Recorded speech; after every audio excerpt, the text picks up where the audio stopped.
ನಮಸ್ಕಾರ ವೀಕ್ಷಕರೇ, welcome to ನಮಸ್ತೆ ಇಂಡಿಯಾ ಕುಕಿಂಗ್ ಚಾನಲ್. ಇವತ್ತು ನಮ್ಮ ಚಾನಲ್ನಲ್ಲಿ ಬಾಳೆಕಾಯಿಯನ್ನು ಉಪಯೋಗಿಸಿ ತುಂಬಾನೇ ರುಚಿಯಾದ ಸ್ನ್ಯಾಕ್ಸ್ ಮಾಡೋದು ಹೇಗೆ ಅನ್ನೋದನ್ನ ನೋಡೋಣ.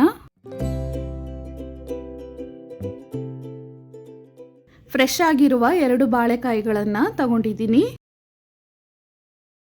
ಇದರ 2 ತುದಿಗಳನ್ನು ಕಟ್ ಮಾಡಿ ತೆಗೆದು ಒಂದು ಬಾಳೆಕಾಯಿಯನ್ನು 4 ಪೀಸ್ಗಳನ್ನಾಗಿ ಕಟ್ ಮಾಡ್ತಾ ಇದ್ದೀನಿ.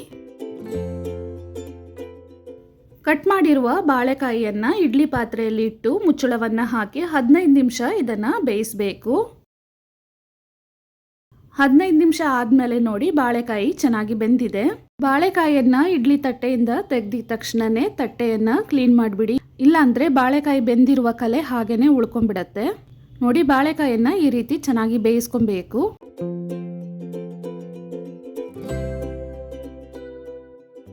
ಇದಾದ್ಮೇಲೆ ಬಾಳೆಕಾಯಿಯ ಸಿಪ್ಪೆಯನ್ನು ತೆಗಿತಾ ಇದ್ದೀನಿ. ಸ್ವಲ್ಪ ಬೆಚ್ಚಗೆ ಇರಬೇಕಾದ್ರೇನೆ ನೀವು ಮ್ಯಾಶ್ ಮಾಡಿದ್ರೆ ಈಸಿಯಾಗಿ ಮ್ಯಾಶ್ ಆಗತ್ತೆ. ಫ್ರೆಶ್ ಆಗಿರುವ ಬಾಳೆಕಾಯಿಯನ್ನು ಯೂಸ್ ಮಾಡಿದ್ರೆ ನಿಮಗೆ ಸಿಹಿ ಬರೋದಿಲ್ಲ. ನೋಡಿ ಈ ರೀತಿ ಚೆನ್ನಾಗಿ ಮ್ಯಾಶ್ ಮಾಡಾದ್ಮೇಲೆ ಒಂದು ಕಡೆ ಹಾಗೆ ಇಡ್ತಾ ಇದ್ದೀನಿ. ಮಿಕ್ಸಿನಲ್ಲಿ 50 ರಿಂದ 60 ಗ್ರಾಮ್ ಅಷ್ಟು ಹುರಿಗಡಲೆಯನ್ನು ಹಾಕಿ ನುಣ್ಣಗೆ ಪುಡಿ ಮಾಡಿ ಒಂದು ಕಡೆ ಇಡ್ತಾ ಇದ್ದೀನಿ. ಕಡಾಯಿನಲ್ಲಿ ಸ್ವಲ್ಪ ಎಣ್ಣೆ ಬಿಸಿ ಆದಮೇಲೆ ಒಂದು ದೊಡ್ಡ ಸೈಜ್ನ ಈರುಳ್ಳಿ, 1 ಬೆಳ್ಳುಳ್ಳಿ, ಬೆಳ್ಳುಳ್ಳಿಗಿಂತ ಸ್ವಲ್ಪ ಕಡಿಮೆ ಶುಂಠಿ, 3 ಹಸಿರು ಮೆಣಸಿನಕಾಯಿ, 3 ಗುಂಟೂರು ಒಣಮೆಣಸಿನಕಾಯಿಯನ್ನು ಹಾಕಿ ಒಂದು ಅರ್ಧ ನಿಮಿಷ ಬಾಡಿಸಿದ್ರೆ ಸಾಕು. ಇದರಲ್ಲೇ ಸ್ವಲ್ಪ ಇಂಗು, ಒಂದು ಸ್ವಲ್ಪ ಅರಿಶಿನದ ಪುಡಿ, ಅರ್ಧ ಸ್ಪೂನ್ ಕಾಳು ಮೆಣಸು, ಅರ್ಧ ಸ್ಪೂನ್ ಜೀರಿಗೆ, 1 ಸ್ಪೂನ್ ಸೋಂಪು ಕಾಳನ್ನು ಹಾಕಿ ಒಂದು ಬಾರಿ ಮಿಕ್ಸ್ ಮಾಡ್ತಾ ಇದ್ದೀನಿ.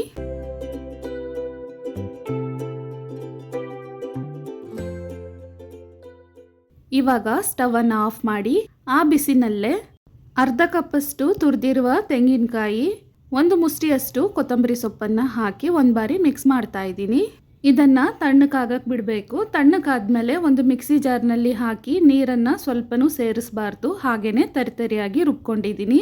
ಮ್ಯಾಶ್ ಮಾಡಿರುವ ಬಾಳೆಕಾಯಿಯಲ್ಲಿ 1 ಸ್ಪೂನ್ ಬಿಳಿ ಎಳ್ಳು, ರುಬ್ಬಿರುವ ಮಸಾಲೆ, ರುಚಿಗೆ ತಕ್ಕಷ್ಟು ಉಪ್ಪು ಅಂದರೆ ಒಂದು ಅರ್ಧ ಸ್ಪೂನಷ್ಟು ಹಾಕ್ತಾ ಇದ್ದೀನಿ.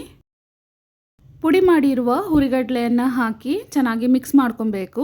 ನಾನು ಸ್ವಲ್ಪನೇ ಹಾಕಿ ಮಿಕ್ಸ್ ಮಾಡ್ಕೊಳ್ತಾ ಇದ್ದೀನಿ.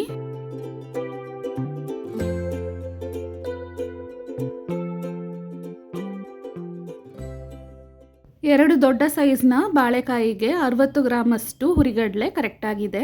ಪೂರ್ತಿ ಪುಡಿಯನ್ನು ಹಾಕ್ತಾ ಇದ್ದೀನಿ. ನೋಡಿ ಈ ರೀತಿ ಗಟ್ಟಿಯಾಗಿ ಕಲಿಸ್ಕೊಬೇಕು. ಕೈಯಲ್ಲಿ ಸ್ವಲ್ಪ ಎಣ್ಣೆಯನ್ನು ಸವರ್ಕೊಂಡು ಉಂಡೆಗಳನ್ನಾಗಿ ಮಾಡ್ಕೊಳ್ತಾ ಇದ್ದೀನಿ. ನಿಮಗೆ ಯಾವ ಸೈಜ್ನಲ್ಲಿ ಉಂಡೆ ಬೇಕೋ ಆ ರೀತಿ ಮಾಡ್ಕೊಬೋದು. ಸ್ವಲ್ಪ ಚಿಕ್ಕ ಸೈಜ್ನ ಉಂಡೆ ಮಾಡಿಕೊಂಡ್ರೆ ಒಳಗಡೆ ಎಲ್ಲ ಚೆನ್ನಾಗಿ ಬೆಂದಿರುತ್ತೆ.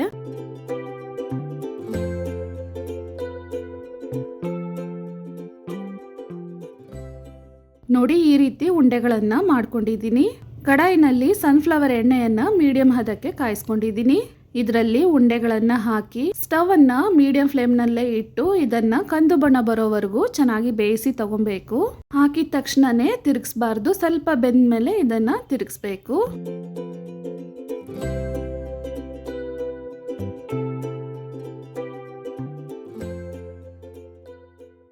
ನೋಡಿ ಬಾಳೆಕಾಯಿಯ ಉಂಡೆಗಳು ಚೆನ್ನಾಗಿ ಬೆಂದು ಕಂದು ಬಣ್ಣಕ್ಕೆ ತಿರುಗಿದೆ. ಎಣ್ಣೆಯಿಂದ ತೆಗೆದು ಬಿಡಬೇಕು.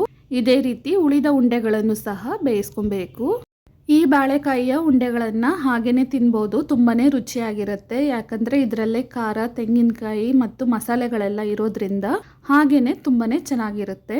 ಬಾಳೆಕಾಯಿಯ ಹೊಸ ರೀತಿಯ ಸ್ನ್ಯಾಕ್ಸ್ ಇವಾಗ ರೆಡಿಯಾಗಿದೆ. ಈ ವಿಡಿಯೋ ನಿಮಗೆ ತುಂಬಾನೇ ಇಷ್ಟ ಆಗಿರುತ್ತೆ ಅಂದ್ಕೊಳ್ತೀನಿ. ಧನ್ಯವಾದಗಳು.